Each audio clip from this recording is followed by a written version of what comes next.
it's its own requirement for everything. You know, you can't be a cross-country rider that's a good descender anymore, and you can't be a downhiller that enjoys a pedal. You've kind of got to bring them all together.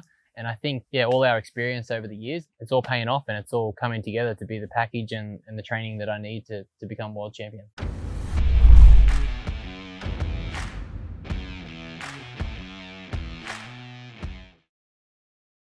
Hi guys, Coach Fenz here from FTP Training.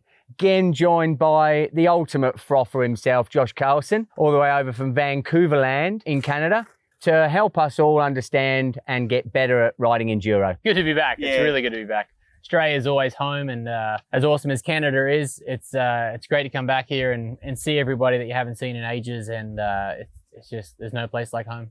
Brilliant, brilliant. And look, again, you know, you've just been up racing up at Threadbare, yep, as I call it, yep, and like 600 odd competitors up there. So the enduro scene and gravity enduro scene getting bigger and bigger and bigger. It's really getting bigger, and it's really growing. It was great to see, you know, coming from the EWS circuit and Crankworks and North America and Europe. You're right at the pointy end and you think it's killing it, but when you come back home, Australia's a little bit removed. So to go down to Threadbare and see what they're doing down there for the Cannonball Festival, and you know, there's so many trail bikes and there's so many downhill bikes, and people are just stoked on mountain biking. It was really refreshing to see, and I had a great time. I really, really enjoyed it. That's awesome. That's fantastic. Look, what we were going to talk about here is, obviously, we've been working together for God knows how long. Must be almost 10 years now. Since you was a little grom nearly. Not so little. No, yeah. But we've come through a few different sort of incarnations of you as a rider. You know, XC rider, got you to the podium in national champs. Yep.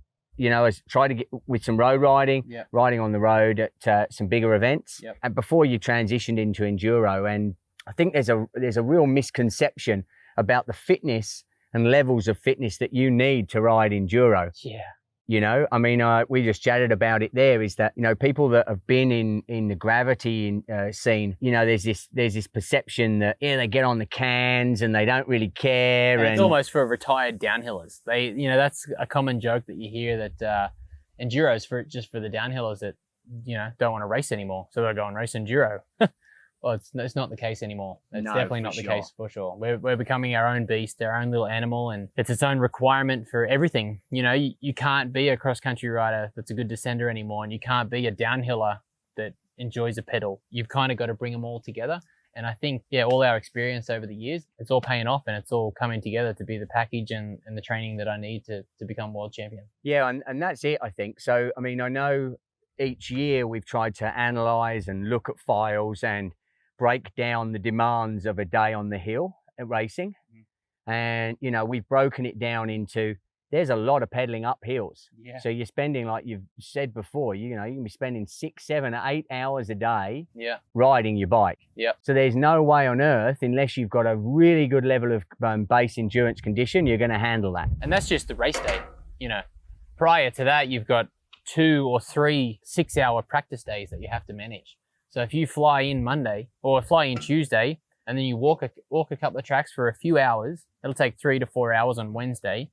Then Thursday you'll start practicing. Usually it takes about 6 hours of riding, but you leave the hotel at 7, you come back at 7, then you stretch, you shower, you eat, go to bed, you wake up at 7, you go practicing again, and you're back in the hotel by 7, and you shower and you stretch and you eat and you sleep, and then you race. That's a lot. That's a lot of stuff to manage before you even line up for race day. And then you race for 7 hours. And then you go home at 7 and you shower and you stretch and you eat and you sleep and you wake up for the second race day. You're looking at 20, 25 hours. And at the end of it, you're lined up for stage 6 or stage 8 or however many stages there might be. And that's where it counts. You know, that's where it happens. That's where a lot of the guys who aren't used to enduro fall apart. And that's where you have to be switched on, because, man, the tracks we're racing these days are quite gnarly. If you're not fit and focused and ready, you can come unstuck in a big way. Yep. So look what we've done. You know, we've broken down the demands of the race so you can get faster in the race day scenarios. But we also know that pre-season going into, you know, you have a pretty hectic schedule. You know, you're flying off all over the place. It's a really brutal time of year with just a break in the middle. So what we've been doing over the course of the years, and this year especially, is we're working on a really big base stage, base phase. You're getting a lot of road Ks in. Yep. You're still getting out on the mountain bike and on the enduro bike to ride some trails, and we're factoring them in as more skills-based days. But we're putting in 20 plus hours on the bike a week. Yep. And loads of road Ks. So we're just building the engine, we're building that aerobic fitness to enable Josh when he comes to start doing his race specific prep, which will require, you know, we've broken them down into those short, sharp intervals with however many times you've got to be on the gas and then recover. Yep. Before you get into those sessions, if you've got a good amount of base condition, it means then you get the most out of those high intensity sessions. And then when you come into the race season, it's race, recover, fly, race, recover, race, recover. And all that you effectively do is you're losing condition through that time.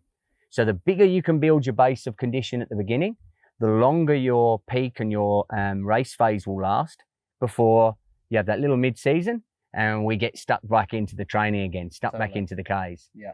Definitely very, very important to train properly for enduro. This is what this program is about. It's to sort of get away from those misconceptions that you can just go up there and shred. You've got to be a fit athlete.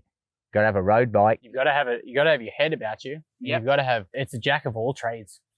Yep. You know, you've got to have them all ready. Yep. And you've got to be willing to go there, to dig deep. You've got to be willing to have that speed adaptation and be used to the high speeds. And like you said, you got to be able to get out on the road bike and do the Ks. Yep. Because you're pedaling for hours at a time. Superb, mate. Look, thanks very much. We'll go more into the detail, obviously, within the program and look at some of the specific sessions that I've used with Josh over the years that we've been refining, and incorporated into that. We're going to be looking at some strength and conditioning stuff that you would be doing. We'll be looking at the nutrition and hydration that needs to keep you going through a day of enduro so that you can back up the next day. Yeah. And we're going to start looking at some mental skills, which again is just a vital part of the overall components of being one of the world's best enduro riders. Thanks very much for joining us again today, mate. No worries, mate. Awesome.